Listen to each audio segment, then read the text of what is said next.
Hey folks, I thought I would post a video today instead of another write-up. This one needs a little explanation, and it would probably end up being a long write-up that no one would want to read. So I've been posting quotations recently of leadership lessons learned from my dad. And some people have been curious about him, so I thought I'd give a little background.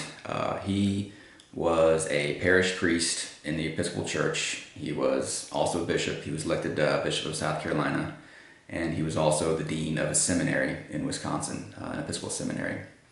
And every step along the way, he was able to get those institutions to grow at a time when people were leaving.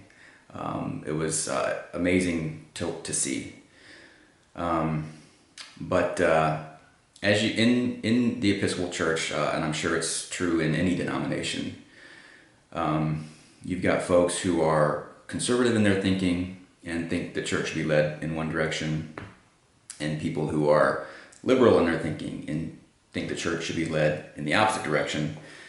And getting those people to work together is almost impossible. You can imagine the degree to which they're butting heads. And if you get involved in that dysfunction and take sides, you've lost the other side entirely, and you're not going to get anywhere. So what I wanted to talk about today is the idea of triangles. Triangles is a very small part of something called family systems theory, which my dad was an expert in. And he used systems theory to quite a degree in his leadership.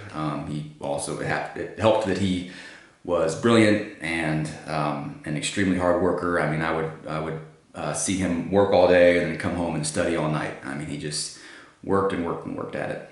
Ended up being a pretty good leader because of it. And he had his faults like anyone does, but he was still pretty good. So the idea of triangles. The idea here is the most basic relationship system is two people. In systems theory, I think they call that the dyad. I mean, I suppose you can be in a relationship with yourself, but really you need somebody else to be in a relationship.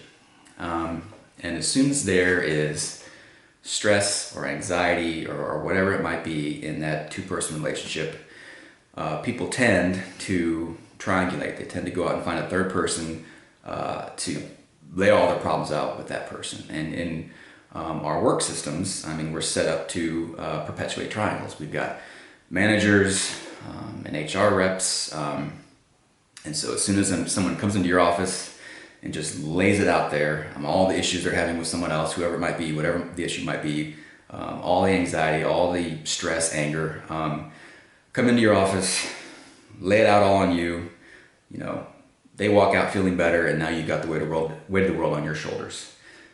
That's getting pulled into the triangle. And then what do? You got to call HR, and then you kind of start working through the issue. But the degree to which you get pulled into the triangle is the degree to which those two other people will not work on their problems, right? That person laid out all their problems with you, you accepted it, and went on to call HR, which is what we're supposed to do. And now that person feels better. What incentive do they have to work on their problems with the other person? They feel better now. And so the idea with triangles is you deal with it in a way that the anxiety stays between person A and person B. So they have to work on their differences.